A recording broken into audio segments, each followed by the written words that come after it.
Maintenant, dans l'opération 5, on va devoir percer des trous sur la pièce. Pour commencer, on a une série de trous ici, là, placés en rond. On a 6 trous taraudés.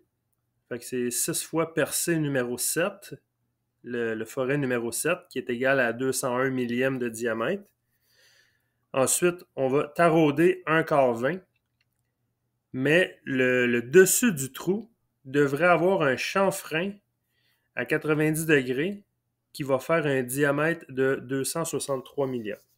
Ensuite, on a un autre trou ici en bas à droite qui est finalement un trou percé à 31,64 et à lésé à 1,5. Là, ce qu'on va faire dans cette vidéo-là, c'est qu'on va déterminer c'est quoi les coordonnées de ces trous-là pour commencer, puis ensuite, on va voir la suite de la programmation.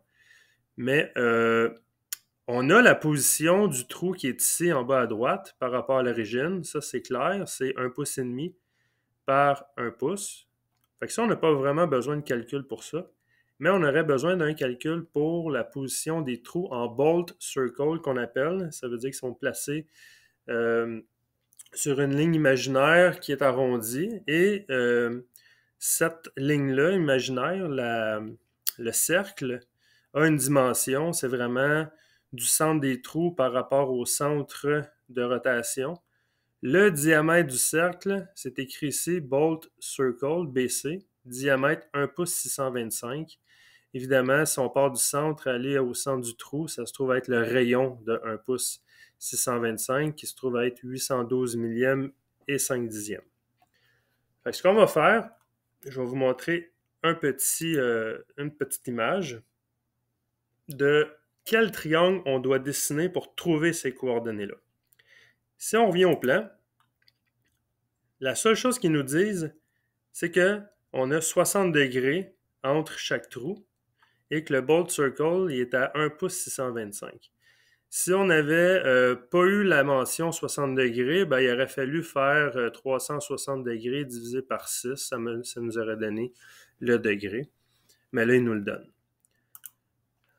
Le petit triangle qu'on va devoir dessiner, moi je l'ai dessiné en haut à gauche, mais ça aurait pu être très bien à droite, en bas, peu importe. Mais il va falloir trouver la coordonnée en X et Y de ces trous ici. Il y en a deux qui n'ont pas besoin de calcul. C'est vraiment le trou d'en haut et le trou d'en bas.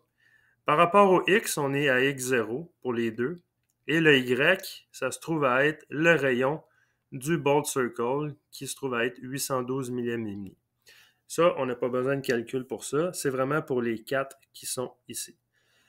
À noter qu'on en calcule juste un.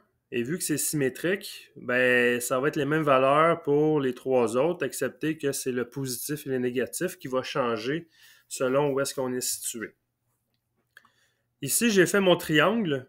J'ai joint le milieu, disons, de mon bolt circle. J'ai rejoint le milieu au milieu du trou en question. Ça me donne l'hypoténuse de mon triangle, le côté le plus long. Est-ce que je connais cette valeur-là?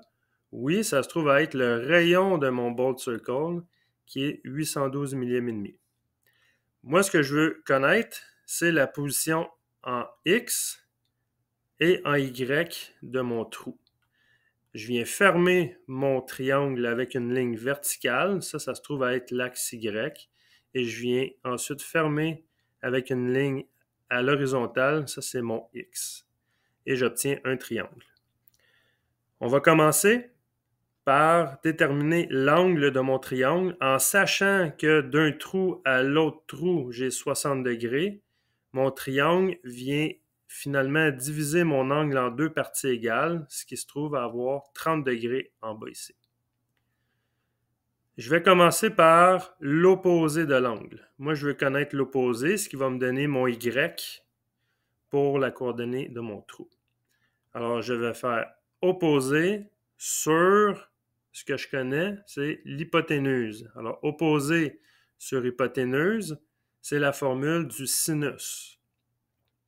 Si je transpose mes valeurs, sinus de 30 degrés est égal à l'opposé que je ne connais pas sur l'hypoténuse, c'est 812 millièmes et 5/10. Je fais le calcul, mon sin de 30 n'est pas au même niveau que ma valeur que je connais, alors je dois la multiplier ensemble. On va faire le petit calcul ici. Le sinus de 30 fois 812 millièmes et demi. Ça va me donner 406 millièmes. On va arrondir à 4 chiffres. 406 et 3/10. Ma valeur est ici, je l'avais déjà inscrit. Et vous comprendrez que les deux trous du haut ici vont avoir une valeur en Y positive de 406 millièmes et 3/10, tandis que les deux trous d'en bas vont avoir une valeur négative en Y qui se trouve être moins 406 et 3/10. Alors ça, c'est dans l'axe Y. Ensuite, je vais devoir trouver la partie du bas de mon triangle qui va être ma coordonnée en X. Le calcul que je dois faire par rapport à mon angle de 30 degrés, je veux connaître l'adjacent de l'angle par rapport à l'hypoténuse. L'hypoténuse ne change pas, c'est toujours 812 millièmes et 5/10. Et ne faites pas l'erreur de prendre opposé sur adjacent parce que l'opposé, vous l'avez calculé et vous l'avez arrondi. On prend le plus possible les valeurs qui vous donnent sur le plan, dont le degré et l'hypoténuse.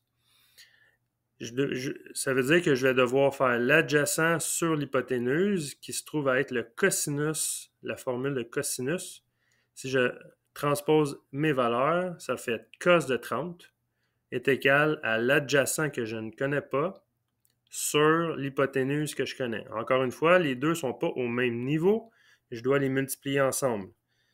Je vais faire le cos de 30 fois 812 millièmes et 5/10. Ça va me donner 703 millièmes et 6/10. C'est ce que j'avais obtenu ici. Alors le 703, ben, les deux trous de gauche vont avoir une valeur de moins 703 millièmes et 6/10, ouais. Tandis que les deux à droite vont avoir une valeur positive en X de 703 et 6/10. Alors, une fois qu'on a calculé ça et qu'on a trouvé évidemment la coordonnée en bas du trou, on est prêt maintenant à programmer le centrage des trous.